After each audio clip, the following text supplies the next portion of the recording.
wish ko lang.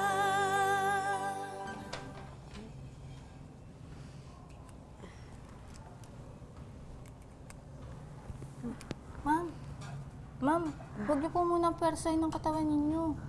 Kailangan niyo po muna magpahinga. Ano nangyari? Nabundol ho kayo ng jeep, Mrs. Yung driver na ho mismo ang nagdala dito sa inyo sa ospital.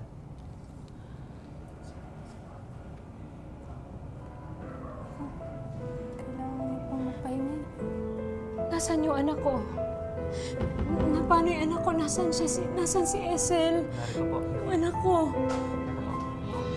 Anak. Salamat. Akala ko kung napano ka na eh. Chinek ko na rin ho ang anak ninyo, Mrs. Wala po siyang kahit anong injury. Ni sugat man lang, wala rin po. Salamat.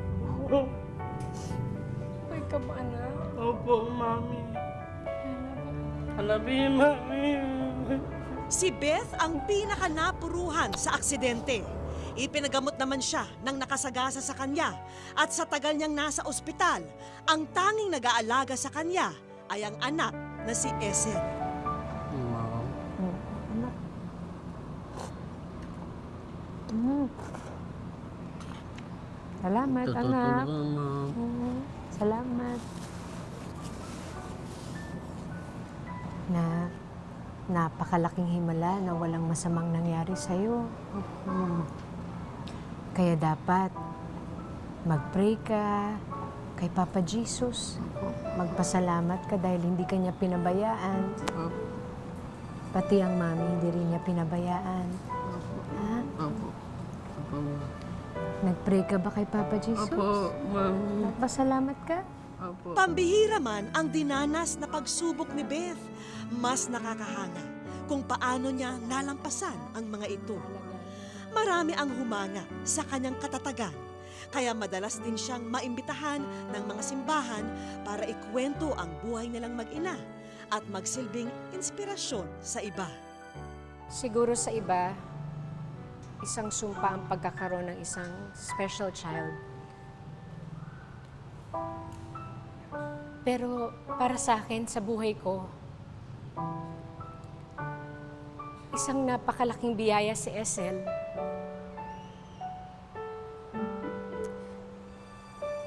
Marami na akong pinagdaanan. Madami na ako naging kasalanan sa buhay.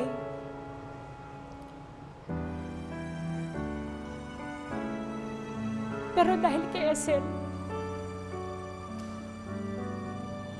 nagkaroon ng direksyon at kahulugan ng buhay ko.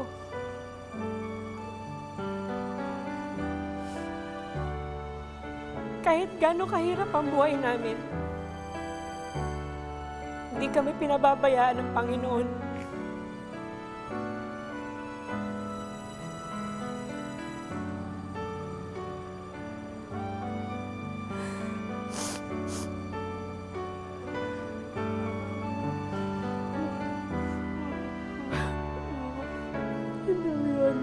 I love you, Mami.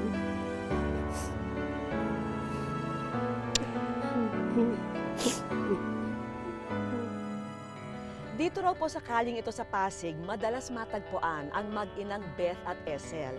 At ngayon, hahanapin po natin sila para abutan sila ng munting sorpresa. Tara!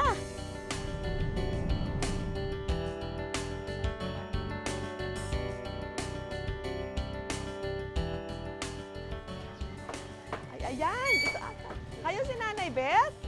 Ay! Ayun! Hello! Ay, ikaw si Esel. Kamusta? Kamusta, ha? Ano? Ako si Ate Vicky. Alam mo ba, ikaw ay nasa wish ko ng Esel. Ha? Nanay kayo, kilala nyo ang programang Wish Ko Lang. Meron kaming mga iabot na konting tulong po sa inyo. Sana makatulong po sa inyo para mapaangat ng konti yung ano nyo, kabuhayan nyo. Thank you. Ha? Bakit, Nay? Ha? Hindi ko akalain kasi nakabot kami sa ganito. Nakarating mo sa amin yung kwento nyo. Madalas daw kayo makita dito, naglalakad-lakad. Kilala na ho kayo rito. Titinda kasi ako ng popcorn. Minsan tumutulong-tulong po ako dito.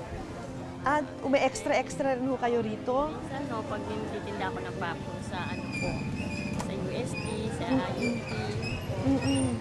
Sana makahanap tayo ng kabuhayan na malapit-lapit po kay SL, ano. And ay, nabanggit nyo na rin pong tirahan. Meron ho kaming, ito ho, pansamantalang tirahan para sa inyo hanggang makahanap po tayo ng mas permanente. Ha? Ha?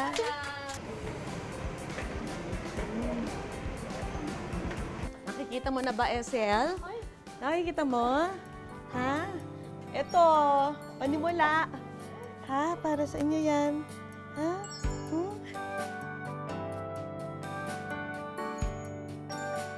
Nay, para kay Esel to. Para sa'yo to. Sa aking mag-ina, malaki ko naman po.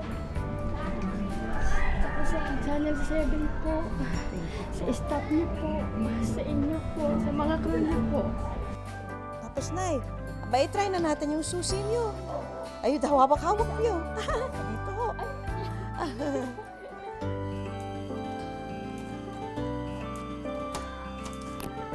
Ayan, ito po. Ay, gamot mo! Yung gamot mo!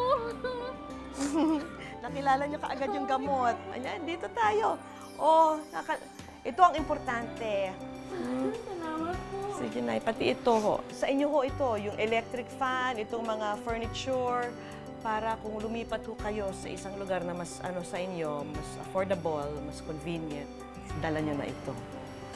Ay, maraming salamat po, Panginoon. Hindi ko akalain kasi mangyari sa buhay namin mag-ina. Talagang palaging nandiyan siya sa atin.